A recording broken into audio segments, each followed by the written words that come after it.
Welcome to the Little House Podcast.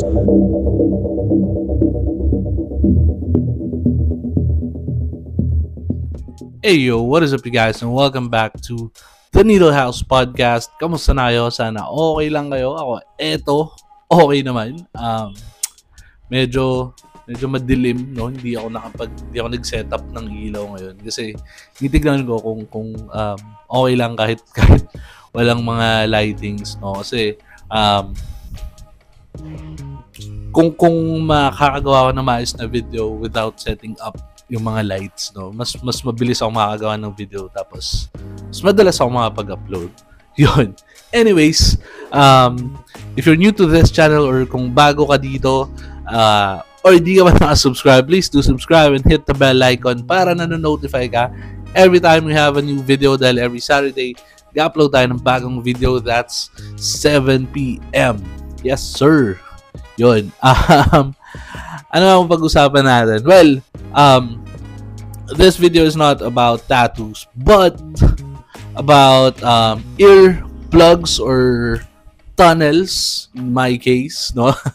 Kasi one of my best performing video was about earplugs, no?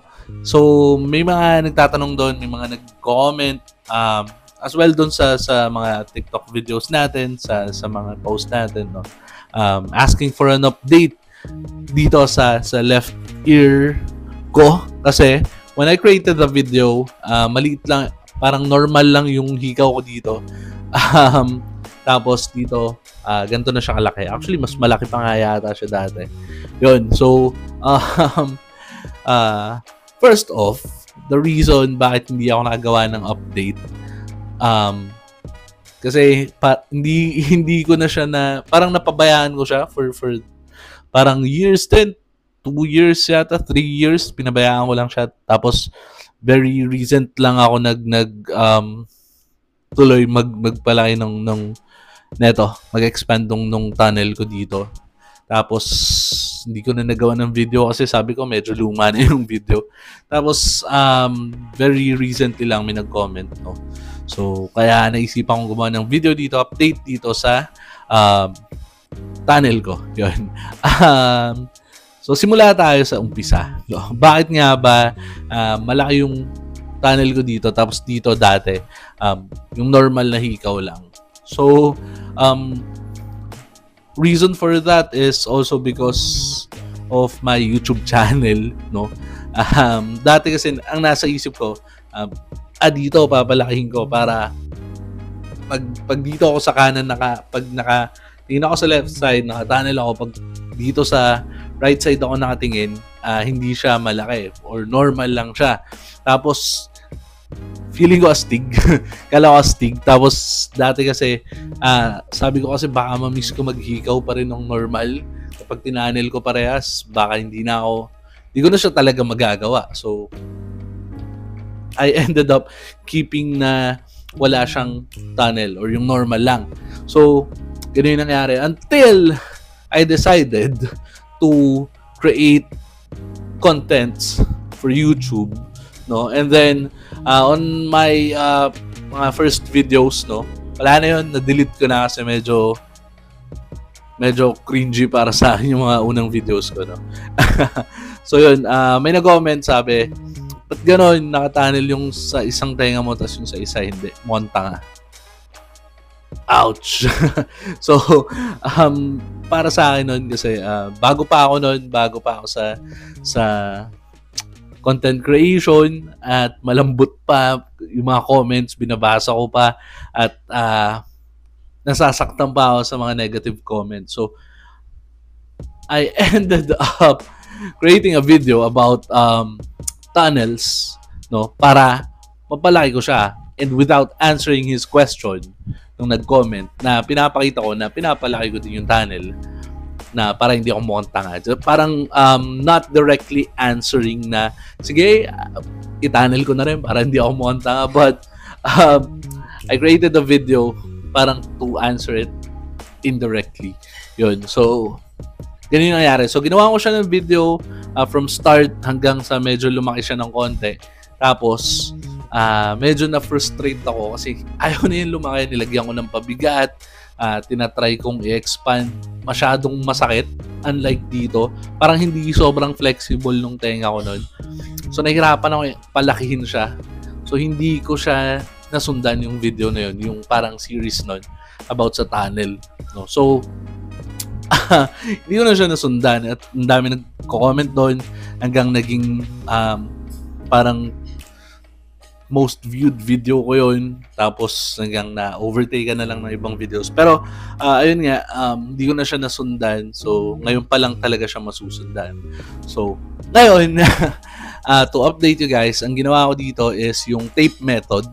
No? So, from doon sa medyo maliit, nilalagyan ko, kapag medyo nagkakaroon siya ng space, pag hinihila ko, inaalis ko siya, tapos nilalagyan ko siya ng tape, tapos babalik ko siya.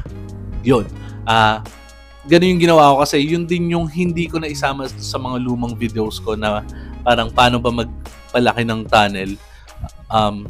So, ganun yung ginawa ko. Yan. Natimpla na yung kape. Okay. Papatimpla ako ng kape kay Labi Dudes eh. So, ganun na nga. Nag-tape method ako. So, tinetape ko siya. Tapos, ibabalik ko. Tapos, kapag medyo lumuwag na ulit siya, babalik ko ulit. And so on and so forth. Hanggang lumaki na siya ng ganyan. So, na-frustrate ako nun kasi parang ang dami kong ginagawa. Nilalagyan ko ng pabigat. Wala, hindi siya lumalaki. Tapos, parang maabot na ng 2-3 years na ganun lang siya. Tapos, one time, nagkaroon ako ng bagong nakilala. Tapos, sabi niya, bakit mas maliit yung isa kaysa doon sa isa?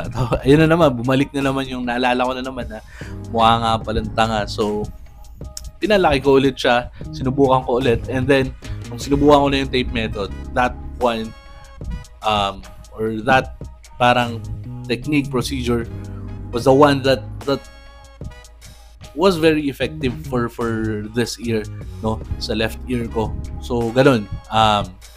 So, ngayon, I'm almost dun na sa size na gusto ko. Kasi ito talaga yung size na gusto ko. Ito. Yan. Ito, pinaliit ko na siya kasi dati nagka-problema to. Kung makikita nyo, manipis masyado yung lobe. No? Basta nasugatan niya, nasira, numipis, tas muntik na mapunit. Ayan, kung makikita nyo, maluwag pa rin siya. So, ganun. Pero, ang ginawa ko ngayon, eto na, gusto ko na mag-stick dito sa size na to. So, pinalitan ko siya ng plastic para magaan lang, para hindi na siya lumaki, hindi na siya mas mag-expand. Tapos, dito naman, eto, bakal pa rin yung nakalagay dito, stainless steel, na may kulay lang. Yan. Chemically colored naman to, hindi siya pintura. So, ito yung, kung makita nyo, yung mga ginagawa sa mga tornilyo ng mga motor ngayon, yung parang nilalagyan siya ng kuryente. Yun! Thank you. Salamat kay Labi Dudes. Tinimpla tayo ng kape. Yun. Anyways, back to the topic. No? So, ganun. Ayun na nga siya. So, stainless pa rin siya. So, hindi pa rin siya magiging irritant para sa tenga natin. Sa tenga ko. Yun. So, ayun na nga. Ito yung gusto kong size at ito rin yung hinahabol ko dito. So, eto, nag-plastic na yung gamit ko para hindi na siya lumaki, no? Mag-stay siya dyan. Tapos, eto naman, ang ginagawa ko is, not sure if iti-tape method ko pa siya kasi konting-konti na lang, ganito na yung sukat niya. So, siguro kapag medyo lumuwag ng konti, no? Ginagawa ko every night or every after ko maligo or pag nakatambay ako sa CR, pag nagsi-CR ako, ganun, nahawaan ko lang siya para medyo bumigat siya. Para medyo humaba siya. Ganun. Parang nagiging ano siya. Pag wala akong ginagawa, hinihila-hila ko siya. Yun. So, effective naman. Medyo nagkaka-space na ulit siya. So, siguro within 2 or 3 weeks, lalaki na rin siya. Pag lumaki siya, papalitan ko ng ganito kalaki. And then, mag-stick na ako dun sa size na to. Siguro, feeling ko. Yun. Tapos, ano pa ba? Yun lang.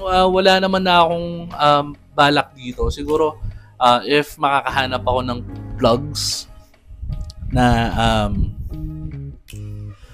magugustuhan ko, na magaan lang. Pero kasi most of the plugs, mabigat talaga eh. Gusto ko sana plugs, pero if wala, hindi ako makakahanap ng plugs na magaan. Baka stick talaga ako sa tunnel. Pero, ayun, hopefully doon sa nag-comment na mukhang tanga, sana hindi na siya mukhang tanga ngayon, no? Pero, ayun nga, hindi nga lang siya katulad ng ibang tunnel na makikita nyo, nakaharap na ganun. I don't know if depende yun sa klase ng tenga na meron ka, kung magiging nakaharap siya na ganyan. Pero yung sa akin kasi medyo ganyan siya, natalikod. So, kapag naka-side view lang ako, mo siya makikita. Kapag nakaharap, hindi siya ganong halata. So, ayun. Sana na-update ko kayo about dito. So, pasensya na kayo, hindi ko na nasundan yung series na yun. Hindi ko alam kung gagawa pa ako ng video about sa tunnels and plugs, pero yun lang. In-update ko lang kayo dito kung ano nang nangyari. Kasi parang 3 years na yung video na yun, may nagko-comment pa rin. At isa pa rin siya sa mga parang one of the top 10 most viewed video ko. So, kaya ginawa ko ng update. No? Nakakahiya naman para doon sa video na yun. Ang ganda nung naging performance niya, tapos hindi ako nag-update.